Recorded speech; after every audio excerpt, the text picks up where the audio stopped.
Good evening, Sylvia. How are you? Good evening. Thank you very much for coming to our little event. Well, thank you for allowing me the opportunity to interview for the occasion.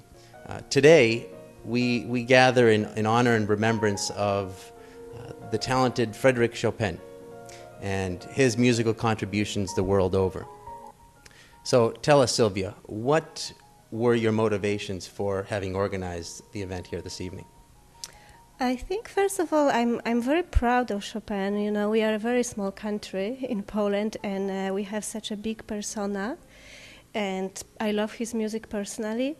Also, I'm part of American Polonia here in Boston, and I think our Polonia doesn't have like such a beautiful cultural center like French Library. I think mostly because we came kind of in two generations. Like first generation came because of the socialism in Poland and under different circumstances. Now we have different generation that is coming to study here or to work or to do their PhD, and there is like big gap between us. Like kind of we have to find something that unites us so we can be as good as French, and as clear here in Boston.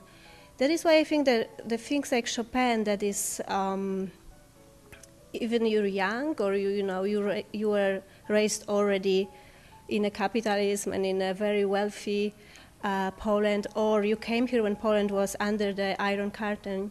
Chopin is like common to all of us. So I hope that it will bring American Polonia together, and yet will present to Boston what we have the best about our culture. So now, Sylvia, it's my understanding that you are of Polish descent, and I also know that there will be many Polish people amongst us here this evening. What contributions can have the Polish people made to the world of music? Of course, Chopin. It's a huge contribution.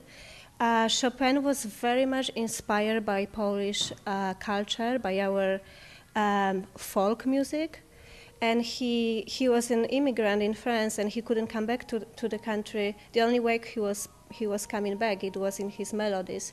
So Chopin compositions are as close as you can get to Poland. Other than that, we do have a very lots of famous musicians that continue what Chopin dropped. It's Moniuszko, it's Ignacy Paderewski, who was our also prime minister. I'd have a hard time pronouncing that. I can imagine, yeah. They all end with ski, so. Right. So how do we find out about events going forward?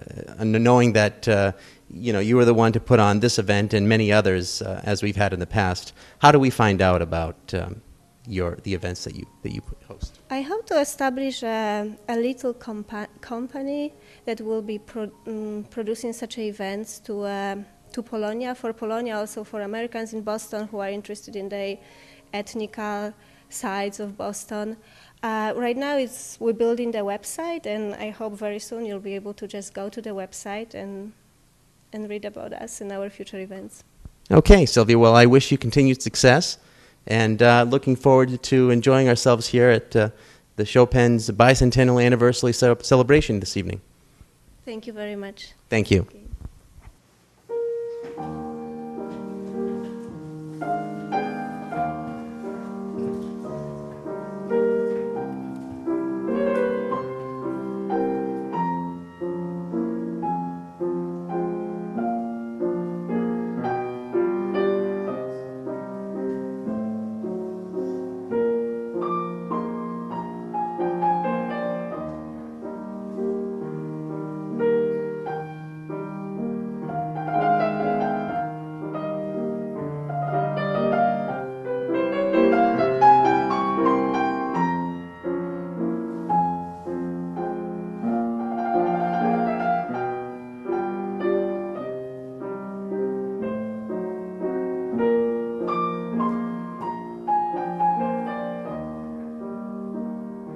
Steve Fury, reporting from the French Library at 53 Marlborough Street in Boston, Massachusetts. I'm here with Levon Hovsepian, pianist.